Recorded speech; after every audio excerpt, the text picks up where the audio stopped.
और जम्मू कश्मीर में पहलगाम हमले की बात करते हैं तो 5 दिन बाद पर्यटन गतिविधियां बहाल हो चुकी हैं। पर्यटकों को अब ऊंचाई वाले जो पर्यटन स्थल है वहां पर जाने की इजाजत दे दी गई है। जिला प्रशासन ने ऊंचाई वाले पर्यटन स्थलों पर जाने की अनुमति दे दी है। सुबह 10 से 5 तक पर्यटकों को गुलदांडा में रहने की अनुमति दे दी गई है। शाम के 5 बजे के बाद पर्यटकों को गुलदांडा में रहने की अनुमति दे दी गई है। माफ कीजिएगा, 5 बजे के बाद अनुमति नहीं है। सभी पर्यटकों को शाम के 5 बजे तक गुलदांडा को खाली करना होगा। तो पहलगाम में 22 तारीख को जो हमला हुआ उसके बाद लोगों की सुरक्षा का ख्याल रखते हुए जो ऊपरी इलाके थे, जो ऊंचाई वाले पर्यटन स्थल थे, वहां पर जो यहाँ पर टूरिस्ट पहुंचे थे उनको जाने से रोक दिया गया था। लेकिन अभी एक टाइम निर्धारित किया गया, सुबह के 10 बजे से शाम के 5 बजे तक वहां पर पर्यटन गतिविधियों को बहाल किया गया है और उसके बाद वहां पर लोगों का जाना अलाउ नहीं है। और देखिए, पाकिस्तानी नागरिकों का शॉर्ट टर्म वीजा आज से रद्द हो चुका है। पाकिस्तानी नागरिकों को आज भारत छोड़ना होगा।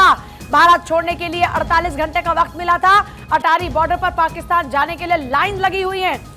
डिप्लोमेटिक स्ट्राइक करते हुए सीधे तौर पर भारत ने कहा था 48 घंटों के अंदर पाकिस्तानियों को यहां से वापस जाना होगा।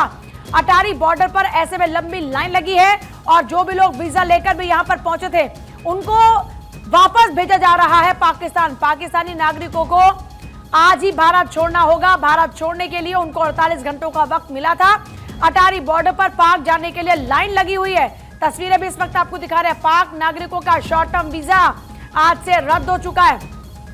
पाकिस्तानी नागरिकों को आज भारत छोड़ना होगा क्योंकि 48 घंटे की जो मोहलत दी गई थी वो मोहलत खत्म हो चुकी है। अटारी बॉर्डर पर जाने के लिए लाइन लग चुकी है। इससे पहले कि कल भी तस्वीर हमने आपको दिखाई थी जब अटारी बॉर्डर से जो पाकिस्तानी है उनको वापस भेजा जा रहा था और अभी फिर से भारत छोड़ने के लिए लंबी लंबी लाइनों में आज भी लोग नजर आ रहे हैं क्योंकि 48 घंटों के भीतर सभी पाकिस्तानियों को भारत छोड़ने का आदेश है। सभी के वीजा रद्द हो चुके हैं और अभी लंबी लंबी कतारें देखने को मिल रही हैं। जो नापाक हरकत पाकिस्तान ने की उसके जवाब में एक बार फिर से भारत जब एक्शन मोड में आया तो सबसे पहले डिप्लोमेटिक स्ट्राइक में जो 5 फैसले थे उनमें ये एक सबसे इंपॉर्टेंट, जो भी वीजा थे सभी को रद्द किया गया।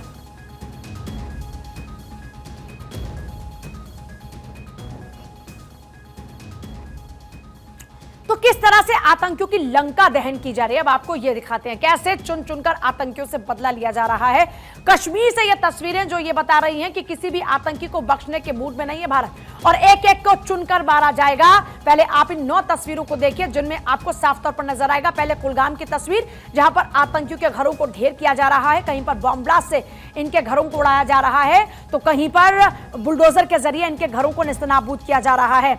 यह कुलगाम, पुलवामा, अनंतनाग से लेकर आगे हारिस अहमद, एहसान, आदिल, आसिफ, इन सबके घरों को नेस्तनाबूद होते हुए आप देखेंगे।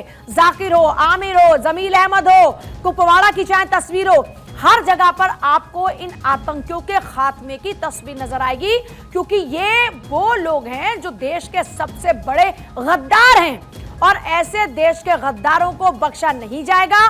सबसे पहले इनके घरों को नेस्तनाबूद किया जा रहा है क्योंकि ये इस पूरे घटनाक्रम के बाद से फरार हैं। ऐसे में अब इनके ऊपर लगातार एक्शन लेते हुए आप कुलगाम से लेकर कुपवाड़ा तक की अगर तस्वीरों को देखते हैं तो आपको एक ही यहां पर तस्वीर नजर आएगी कि यहां इन आतंकियों की कमर तोड़ने के लिए सबसे पहले इनके घरों को नेस्तनाबूद किया गया है। और जाकिर अहमद का घर सबसे पहले ब्लास्ट हुआ, आसिफ का घर ब्लास्ट हुआ, फिर अनंतनाग की तस्वीर आप देख रहे हैं जहां पर आदिल, गुरी, फिर एहसान उल हक के घर को भी ढहा दिया गया पुलवामा के अंदर। अब कुलगाम और पुलवामा की एक और तस्वीर आपको दिखा रहे हैं जहां पर हारिस अहमद और आमिर नजीर के घर को उड़ा दिया गया। फिर आप शोपिया और बांदीपुरा की अगर तस्वीर को देखते हैं तो यहाँ पर अदनान शफी और जमील अहमद के घर को उड़ा दिया गया। फिर आप कुपवाड़ा की एक और तस्वीर देख रहे हैं जहां पर फारूक अहमद के घर में भी ब्लास्ट किया गया। तो ऐसे लगभग दर्जन भर जो आतंकी है उनको चिन्हित किया जा चुका है। इन 14 के नाम भी जारी किए जा चुके हैं और लगभग 63 ऐसे लोग हैं जिनको हिरासत में लिया गया है और उनसे पूछताछ भी लगातार जारी है। कुल मिलाकर 22 तारीख, वो 22 अप्रैल जिसने 140 करोड़ की आवाम को जख्म दिया है, तो अब जो जख्म देने वाले लोग हैं उनको बख्शा नहीं जाएगा और उसी लिहाज से इन एक्शंस को बहुत ही महत्वपूर्ण माना जा रहा है।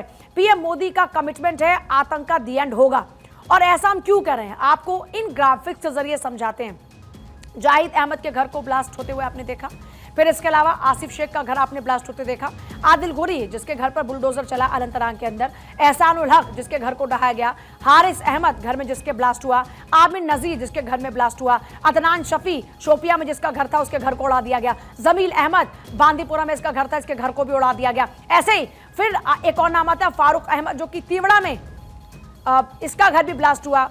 तो कुल मिलाकर देखा जाए तो ये जो आतंकी हैं, जो देश के गद्दार हैं, जो रह रहे हैं यहाँ, खा रहे हैं यहाँ का, ये निशाने पर हैं और इनके घरों को उड़ाया जा चुका है। ये वो नाम है आतंकियों के जिनके घरों को अभी तक उड़ाया गया है। लगभग आधा दर्जन से ज्यादा अभी तक आतंकियों के घरों को उड़ाया जा चुका है और अभी ये लिस्ट लंबी है। ये तो सिर्फ शुरुआत है, क्योंकि अब एक भी आतंकी को बख्शा नहीं जाएगा, इन सबको खाक में मिलाया जाएगा।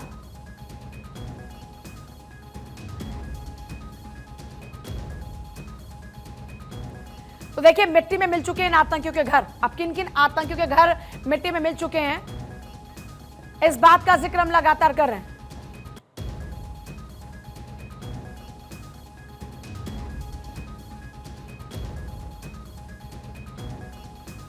तो देखिए आप लगातार देख रहे हैं कि किस तरीके से एक्शन लगातार जारी है। अभी फिलहाल जो आपके सामने ग्राफिक्स है, इसमें आप ये देखेंगे कि ये कौन कौन से आतंकी हैं, कहां कहां पर इनका घर था, जिनके घरों को नेस्तनाबूद किया गया। इसमें नाम आता है अदनान शफी का, जमील अहमद का, एक का घर शोपिया में था, एक का घर बांदीपुरा में। फिर आता है फारूक अहमद का नाम जो कि कुपवाड़ा में रह रहा था, जाकिर अहमद और आसिफ शेख, एक का घर कुलगाम में, एक का घर पुलवामा में। ऐसे आदिल गुरी और एहसान उल हक, एक का घर अनंतनाग में, एक का घर पुलवामा में। फिर हारिस अहमद और आमिर, अदनान शफी, जमील अहमद। आधा दर्जन से ज्यादा आतंकियों के घरों पर इस वक्त कार्रवाई हो चुकी है। इनके घरों को निस्तनाबूद किया जा चुका है, इनके घरों को बम धमाके से उड़ाया गया, किसी के घर को बुलडोजर से गिराया गया।